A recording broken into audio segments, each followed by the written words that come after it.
Hello बच्चों, मैं हूं आपका राहुल सर और स्वागत करता हूं एक बार फिर से आप लोगों का रेजोनेंस इंदौर के यूट्यूब चैनल पर। बच्चों, जैसा कि आपको पता है, रेजोनेंस इंदौर आप लोगों के लिए लेकर आया है रिवीजन प्लान, जिसमें हम लोग बच्चों साइंस में भी बेसिकली फिजिक्स, केमिस्ट्री, बायोलॉजी और फिर मैथ, एसएसटी, इन सभी के हम लोग रिवीजन प्लान लेकर आए हैं, जिसमें हम क्या करने वाले हैं, हर एक चैप्टर के एक डिटेल वीडियो देने वाले हैं, जो कि बच्चों आपको रिवीजन के बेसिस पे रहेगा। बट हम लोग इसमें बहुत अच्छे से एक एक टॉपिक को कवर करेंगे, ठीक है।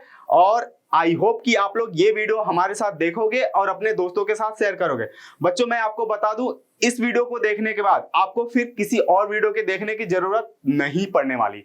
तो अगर जिन बच्चों ने कुछ भी नहीं पढ़ा हो ना, उसको भी बहुत प्रॉपरली से समझ में आ जाएगा। बाकी जिसने पढ़ा है तो वो फिर स्पीड बढ़ा के देख सकता है, ठीक है। तो बच्चों चलिए स्टार्ट करते हैं। आज हम लोग साइंस में सबसे पहले, मैं आपका फिजिक्स टीचर हूं, तो फिजिक्स में चैप्टर 1 लेकर आया हूं, लाइट चैप्टर, है ना। एनसीईआरटी में बच्चों लाइट चैप्टर में हम लोगों को पता है दो लाइट से रिलेटेड चैप्टर है। एक है आपका रिफ्लेक्शन एंड रिफ्रैक्शन और दूसरा है बच्चों आपका क्या, human I and colourful world, ठीक है। तो पहले हम लोग रिफ्लेक्शन वाले पार्ट में से स्टार्ट करते हैं, ठीक है। फिर से मैं बोल रहा हूं, आप लोग पेशेंस के साथ पूरे वीडियो को जरूर देखिए, बल्कि स्पीड बढ़ा लीजिए। मैं बता रहा, इस वीडियो को देखने के बाद आपको फिर किसी और वीडियो के देखने की जरूरत नहीं पड़ने वाली। और अगर बच्चों किसी भी टॉपिक से रिलेटेड आपको डाउट है या फिर आप चाह रहे हो कि उसको और डिटेल में मैं बताऊं, तो आप मुझे कमेंट बॉक्स में बता सकते हो। मैं उसके लिए अलग से सेपरेट वीडियो बता दूंगा, ठीक है। ओके, चलिए स्टार्ट करते हैं। तो सबसे पहले हम डेफिनेशन से स्टार्ट करते हैं। लाइट के रिफ्लेक्शन की डेफिनेशन क्या होती है? तो हम लोगों ने बच्चों पढ़ा था क्या कि लाइट जब भी किसी एक सरफेस पे स्ट्राइक करती है तो वो वापस उसी मीडियम में बाउंस बैक कर जाती है। इसी फिनोमेना को हम लोग क्या बोलते हैं, रिफ्लेक्शन ऑफ लाइट। यहां पे बच्चों हमारे पास एक क्या है, एक स्ट्राइकिंग सरफेस है ना, यहां पे, ठीक है।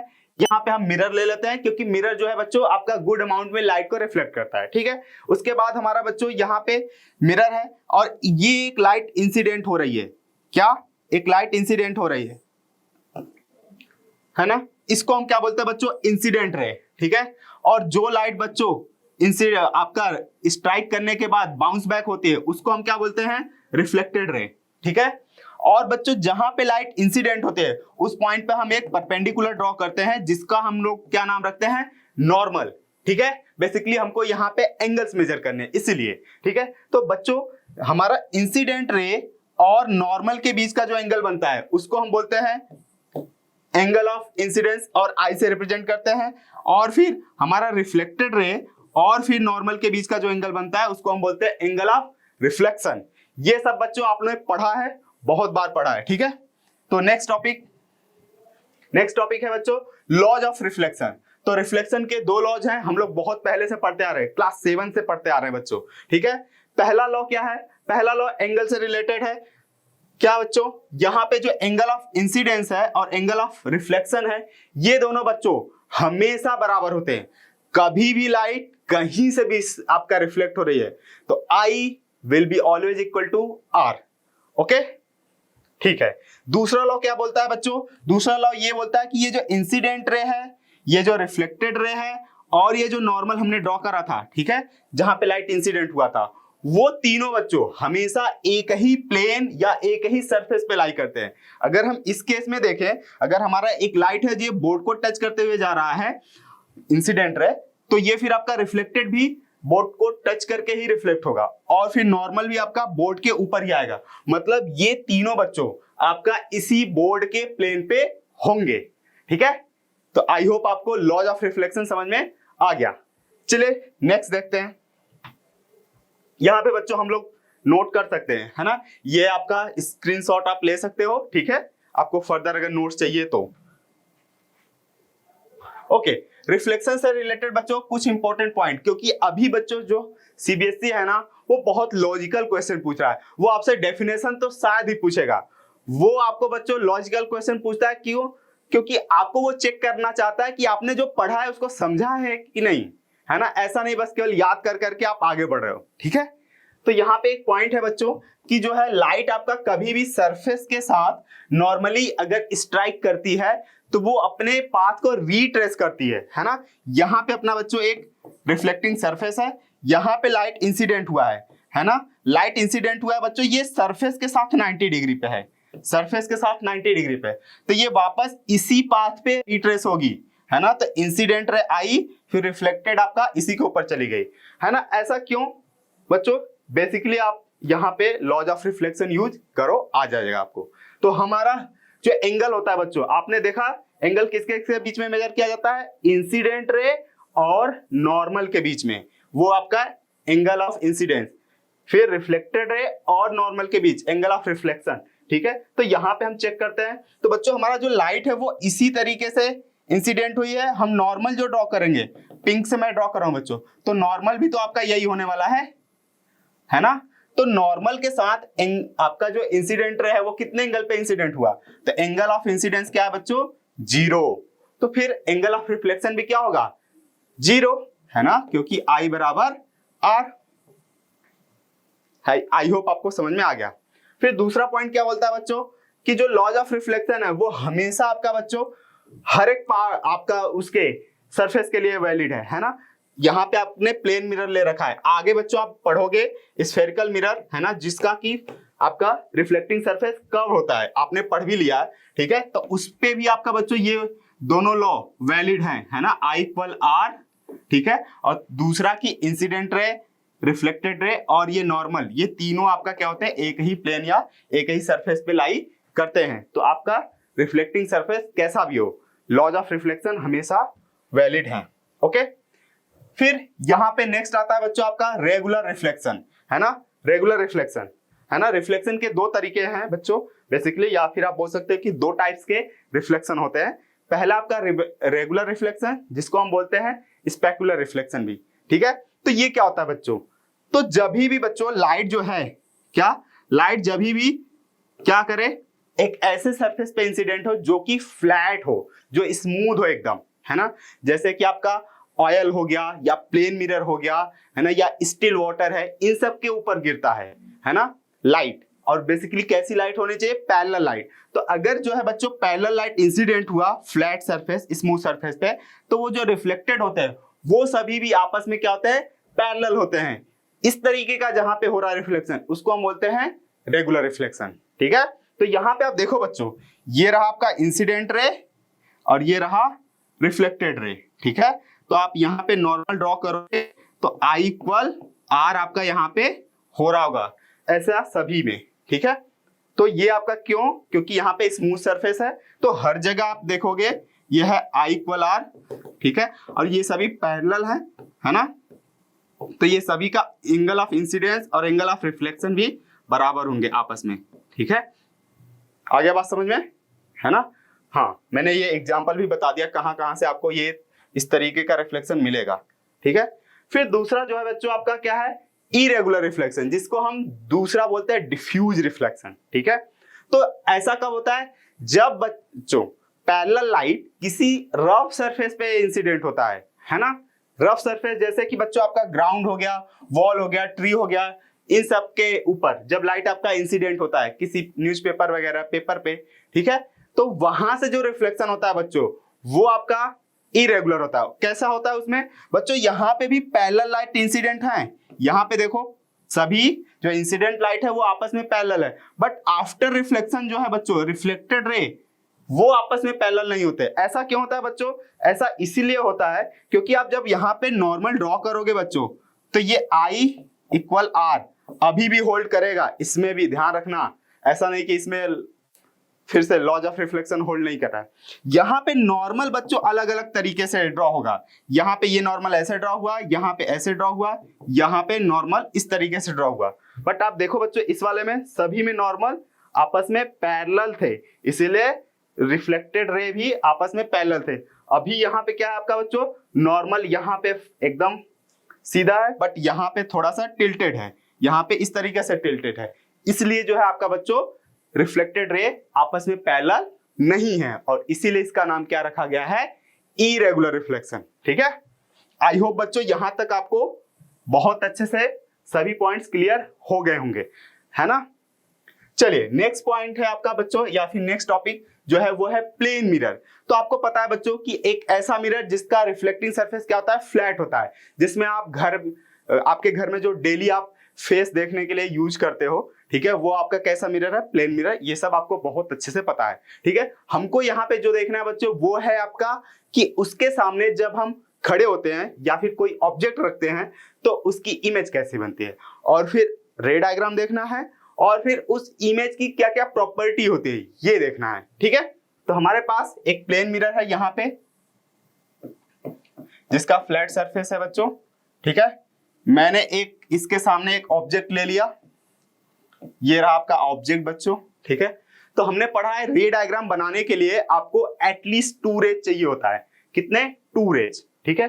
तो हम लोग क्या किए, एक रे लिए जो कि नॉर्मली मिरर के ऊपर क्या हुआ, नॉर्मली इंसिडेंट हुआ। तो ये क्या होता है बच्चों, अपना पाथ रिट्रेस करते हुए वापस उसी पाथ से लौट जाता है ना, ठीक है। दूसरा बच्चों हम यहाँ पे इंसिडेंट करा रहे हैं, तो लाइट जो है बच्चों जितने एंगल पे नॉर्मल के साथ इंसिडेंट होती है उतने ही एंगल पे ये क्या होता है, रिफ्लेक्ट भी होती है ना। I = R दोनों में ही फॉलो हो रहा है। अब आप बताओ बच्चों, ये दोनों रिफ्लेक्टेड रे आगे मिलेंगे क्या? नहीं मिलेंगे। जब ये दोनों रिफ्लेक्टेड रे नहीं मिलेंगे तो इमेज भी आपका बच्चों कहीं पे एक्चुअली पे तो नहीं बनेगा, ठीक है। हाँ, हमारा इमेज कहाँ पे बनता है बच्चों, जहां पे रिफ्लेक्टेड रे एक्चुअली में मिले या फिर जिस पॉइंट से रिफ्लेक्टेड रे डाइवर्ज होता हुआ अपीयर हो। तो यहाँ पे तो एक्चुअली में नहीं मिल रहा।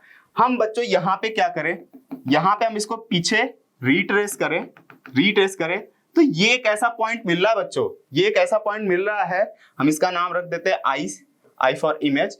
यहां से ये रे जाते हुए लग रहा है, यहीं से ये रे जाते हुए लग रहा है। तो ये दोनों रे जिस भी पर्सन की आंख के ऊपर गिरेगा उसको क्या लगेगा, इस ऑब्जेक्ट का इमेज यहाँ पे दिखेगा, है ना। हाँ, इसके बीच के सभी लाइट रे फिर ऐसे ही रिफ्लेक्ट होंगी इसी में से, तो ये इस ऑब्जेक्ट का इमेज यहाँ पे बन जाएगा। फिर बच्चों यहाँ पे हम लोग देख रहे हैं रे एक्चुअली में नहीं मिल रहा, तो वो कैसा इमेज होगा, बहुत सही गेस किया आपने, वर्चुअल एंड इरेक्ट। क्या? Virtual and erect. Okay, I hope आपको पता है वर्चुअल एंड इरेक्ट का मतलब। तो यहाँ पे हम क्या क्या प्रॉपर्टी है वो हम देख सकते हैं। तो पहला हम बोल सकते हैं कि इमेज जो बनेगा वो वर्चुअल होगा, दूसरा इमेज जो बनेगा वो इरेक्ट होगा, ठीक है। और फिर आप बच्चों देखते ही हो कि सेम साइज का होता है। हाँ, जितने बड़े आप रहते हो उतना ही सामने आपको दिखता है ना अपना इमेज, ठीक है। तो आपका इमेज का जो साइज होता है, जिसको हम बोल सकते हैं इमेज के साइज को HI से, और ऑब्जेक्ट के साइज को बोल सकते हैं HO। तो आपका HO ऑलवेज बराबर होता है HI के, ठीक है। दूसरा बच्चों आपका मिरर से जितने दूर पे आप ऑब्जेक्ट को रखते हो उतने ही दूर पे मिरर से जो है इमेज भी बनता है। तो आप बोल सकते हैं कि ऑब्जेक्ट डिस्टेंस हमेशा बराबर होता है किसके, इमेज डिस्टेंस के, ठीक है। ओके, तो ये दोनों पॉइंट भी हो गया, आप चाहो तो नोट कर सकते हो, ठीक है।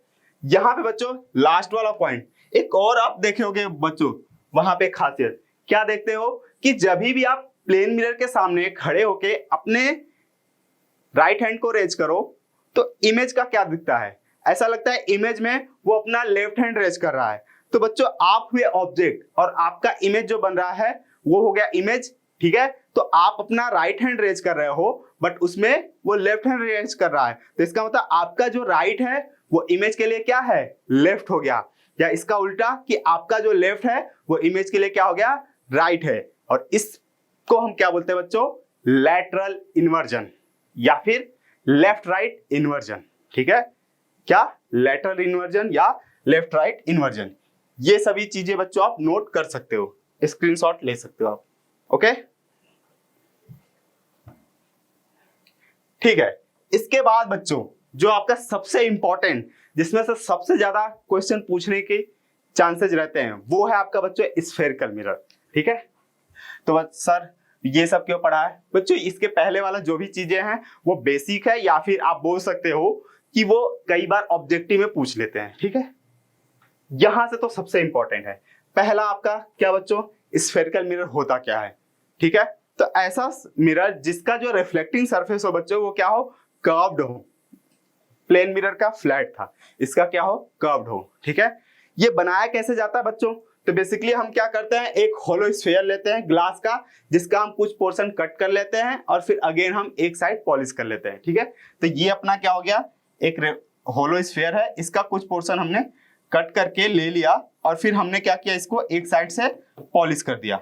ठीक है, तो ये जिस साइड पॉलिश करते हो उसके अपोजिट साइड वाला रिफ्लेक्टिंग होता है। तो ये बच्चों आपका क्या है, रिफ्लेक्टिंग सरफेस है ना, रिफ्लेक्टिंग सरफेस है। और बच्चों जो सरफेस रिफ्लेक्ट करता है उसी के हिसाब से उसका नाम रखा जाता है। ये किस वाले से रिफ्लेक्ट कर रहा है, केव साइड। इसको क्या बोलते हैं बच्चों, केव साइड बोलते हैं या फिर इनर साइड बोलते हैं, है ना। इसको क्या, केव साइड या इनर साइड। और जिसका रिफ्लेक्टिंग सरफेस केव साइड है उसका नाम क्या होता है बच्चों, कॉनकेव। ये आपने पढ़ा है, ठीक है, मुझे बहुत डिटेल में बताने की जरूरत नहीं है। ठीक है, इसी तरीके से बच्चों यहां से हम एक पोर्शन और कट कर लेते हैं, जिसका हम लोग क्या करते हैं, इनर साइड को पॉलिश करते हैं। तो इसका रिफ्लेक्टिंग साइड क्या हुआ बच्चों, वैक्स साइड, है ना, या फिर बल्ज पार्ट जिसको बोलते हैं, आउटर पार्ट जिसको बोलते हैं। तो जिसका बच्चों आउटर पार्ट रिफ्लेक्टिंग होता है उसका नाम क्या रहता है मिरर का, कॉनवेक्स,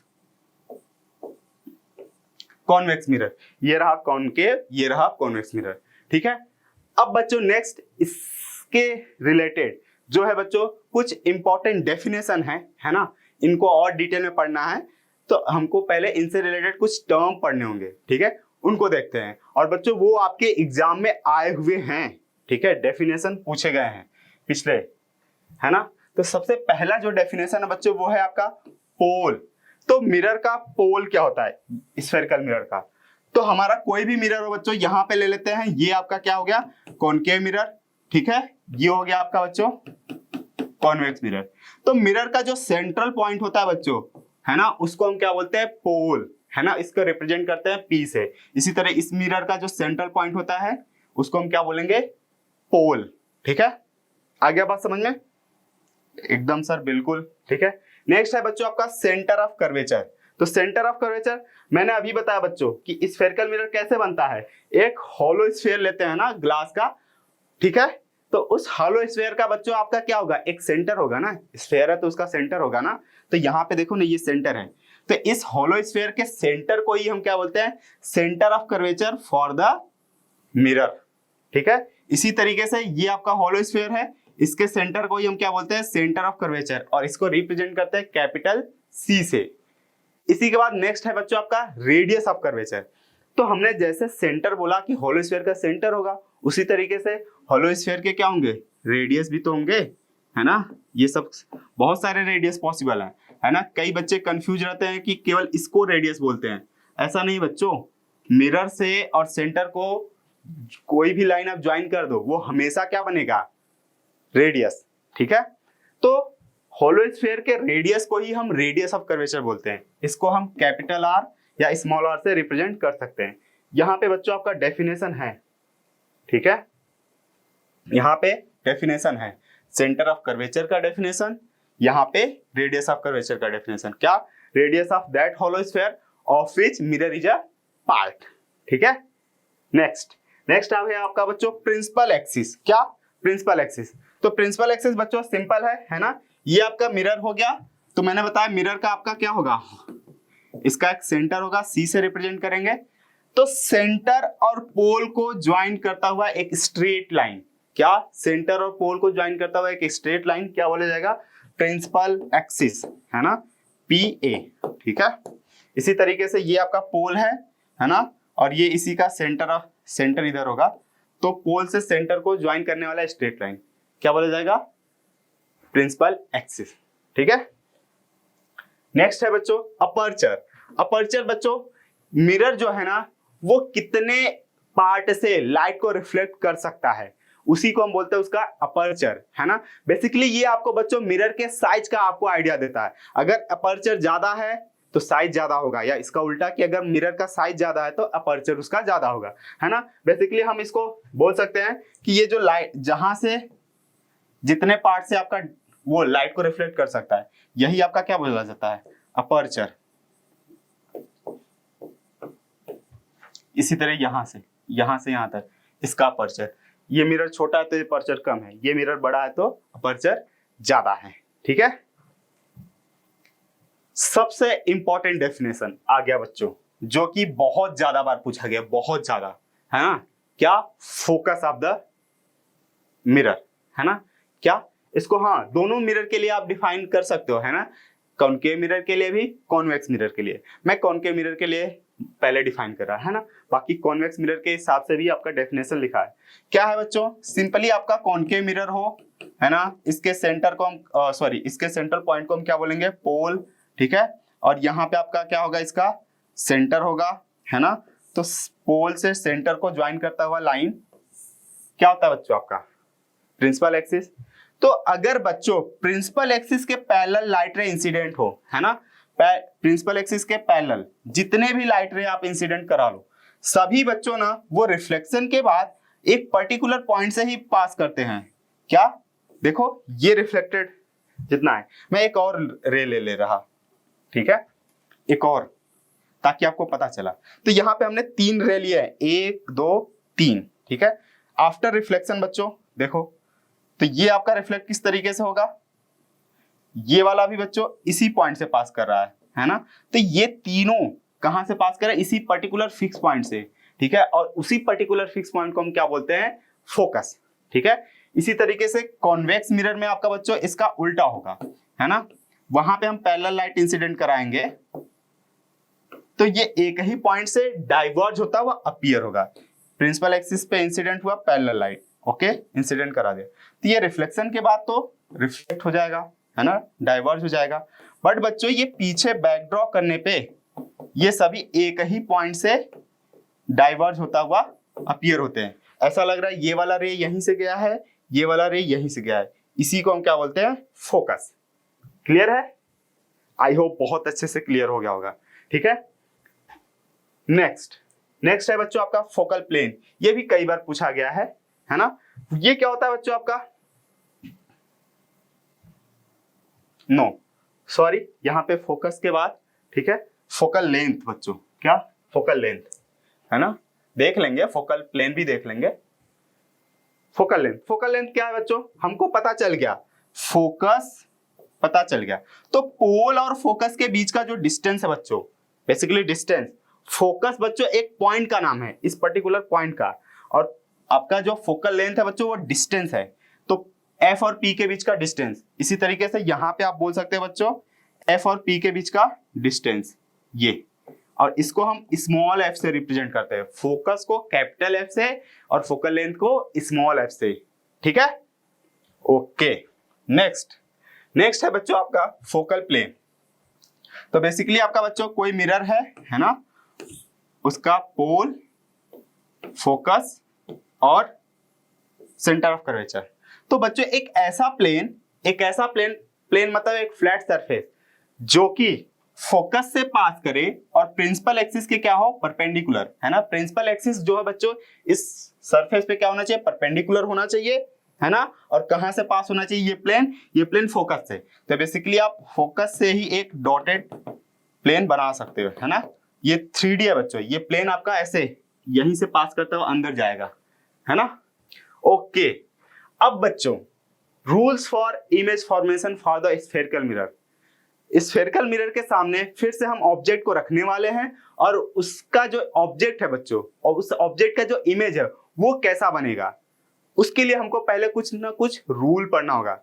सर प्लेन मिरर में तो नहीं पढ़ाया बच्चों, प्लेन मिरर में बहुत इजीली हो जाता है ना, क्योंकि सरफेसेस फ्लैट होते हैं, तो वहां पे I=R बहुत इजीली आप लगा सकते हो हर बार, ठीक है। बट इसके अलग अलग पॉइंट पे बच्चों आपको नॉर्मल ड्रॉ करके वो I=R लगाना मुश्किल है, ठीक है। इसीलिए हम क्या करते हैं, पहले से ही कुछ रूल पढ़ लेते हैं, ठीक है, और फिर उसको हम फॉलो करके इजीली बच्चों हम इमेज बना सकते हैं। और बच्चों यहाँ पे जो है अलग अलग ऑब्जेक्ट को आप अलग अलग डिस्टेंस पे रखोगे ना, तो अलग अलग तरीके का इमेज भी बनता है। प्लेन मिरर में ऐसा नहीं था, ठीक है। तो चलिए हम देखते हैं पहले तो क्या क्या रूल्स हैं, है ना। तो बेसिकली 4 रूल्स हैं बच्चों। इसमें से सबसे पहला रूल क्या बोलता है बच्चों, आपने फोकस का डेफिनेशन अगर बहुत अच्छे से पढ़ा है ना, तो बस उल्टा बोलना आपको, है ना। वहां पे क्या था, पैरेलल लाइट एक फिक्स पॉइंट से पास होगा, उस फिक्स पॉइंट का नाम हम फोकस रखते थे। यहां पे क्या बोलना है बच्चों कि अगर हमारा मिरर के ऊपर पैरेलल लाइट, ठीक है, क्या अगर हम मिरर के ऊपर पैरेलल लाइट इंसिडेंट कराएंगे तो एक पर्टिकुलर फिक्स पॉइंट से पास होता है और उस फिक्स पॉइंट का नाम क्या है? फोकस। तो आप डायरेक्ट अब बोलो कि जो भी पैरेलल लाइट इंसिडेंट होगा वो कहां से पास करेगा? फोकस से। ठीक है, जो भी पैरेलल लाइट इंसिडेंट होगा वो कहां से पास करेगा? फोकस से। ये किसके लिए है बच्चों? कॉनकेव मिरर के लिए। इसके लिए थोड़ा सा स्टेटमेंट चेंज करना होगा क्योंकि इसमें एक्चुअली में नहीं पास होता। हमको क्या बोलना है इसमें बच्चों कि जो भी पैरेलल लाइट इंसिडेंट होगा वो फोकस से डाइवर्ज होता हुआ लगेगा। ये क्या लग रहा है? ये लग रहा है कि ये जो रे है रिफ्लेक्टेड ये फोकस से निकल के गया है। पैरेलल लाइट जो इंसिडेंट होगा वो फोकस से डाइवर्ज होता हुआ अपीयर होगा। ठीक है, फोकस के डेफिनेशन को उल्टा। सेकंड जो है बच्चों, सेकंड रूल क्या बोलता है? सेकंड रूल बच्चों जस्ट पहले वाले का उल्टा। क्या? पहले वाले का उल्टा। क्या उल्टा सर? इसको उल्टा करना है? नहीं बच्चों, यहां पे पैरेलल आया फोकस से गया, इसका उल्टा क्या हो सकता है? फोकस से आएगा तो पैरेलल हो जाएगा। क्या मैंने बोला कि जब भी लाइट फोकस पे इंसिडेंट होगा, है ना, कहां पे? फोकस पे इंसिडेंट होगा तो रिफ्लेक्शन के बाद प्रिंसिपल एक्सिस के पैरेलल हो जाएगा। ठीक है, इसी तरीके से इसमें क्या बोलना बच्चों कि फोकस पे जाता हुआ लग रहा है जो, क्या? The ray appears to come at focus. Focus पे आता हुआ जो रे लगेगा वो आफ्टर रिफ्लेक्शन क्या हो जाएगा? प्रिंसिपल एक्सिस के पैरेलल। क्लियर है? ये फोकस पे जाता हुआ लग रहा था बट रिफ्लेक्शन के बाद क्या हो गया? पैरेलल हो गया प्रिंसिपल एक्सिस के। ठीक है, यहां पे बच्चों थर्ड आपका रूल जो है, थर्ड रूल क्या है बच्चों?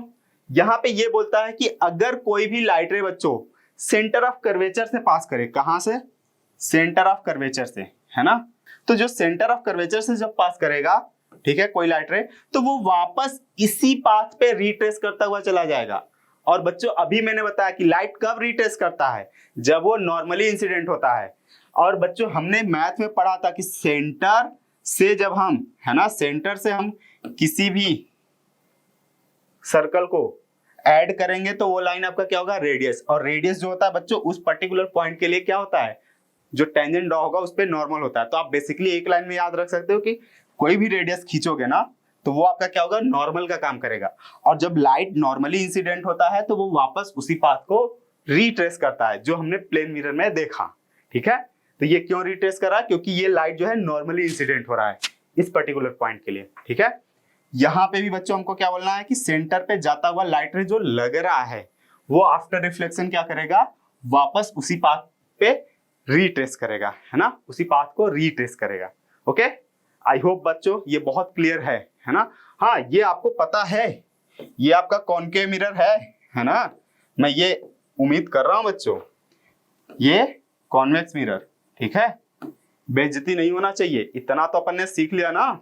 ठीक है, अगर भूल गए हो तो फिर से आप पीछे जाके रिवाइज करके फिर आगे कंटिन्यू करो। ओके, लास्ट बच्चों रूल, लास्ट रूल क्या बोलता है बच्चों कि किसी भी मिरर के, है ना, ये कॉनकेव मिरर वो कॉन्वेक्स मिरर, किसी भी मिरर के पोल पे जो लाइट रे इंसिडेंट होगा, कहां पे? पोल पे, तो वो प्रिंसिपल एक्सिस के साथ जितने एंगल पे इंसिडेंट होगा वो प्रिंसिपल एक्सिस के साथ उतने ही एंगल पे आपका क्या होगा? रिफ्लेक्ट भी होगा, है ना। अगर ये आपका 30 डिग्री पे इंसिडेंट हुआ है प्रिंसिपल एक्सिस के साथ तो ये प्रिंसिपल एक्सिस के साथ 30 डिग्री। इस वाले केस में बच्चों आपका सेम स्टेटमेंट इसमें भी जाएगा। क्या? कि एक लाइट रे बच्चों आपका पोल पे इंसिडेंट हुआ है, जितने एंगल पे इंसिडेंट हुआ है 30 डिग्री पे, तो ये उतने ही एंगल पे रिफ्लेक्ट होगा किसके साथ? प्रिंसिपल एक्सिस के साथ। ठीक है, फिर से आप देखो बच्चों ऐसा क्यों हुआ? तो ये जो लाइन है बच्चों ये क्या है? ये सेंटर से ज्वाइन कर रहा है ना इस सर्कुलर पोर्शन को, तो ये क्या होगा? ये रेडियस होगा। और अगेन रेडियस आपका क्या होता है बच्चों? नॉर्मल। तो यहाँ पे नॉर्मल के साथ जितने एंगल पे लाइट इंसिडेंट होता है उतने ही एंगल पे क्या होता है बच्चों?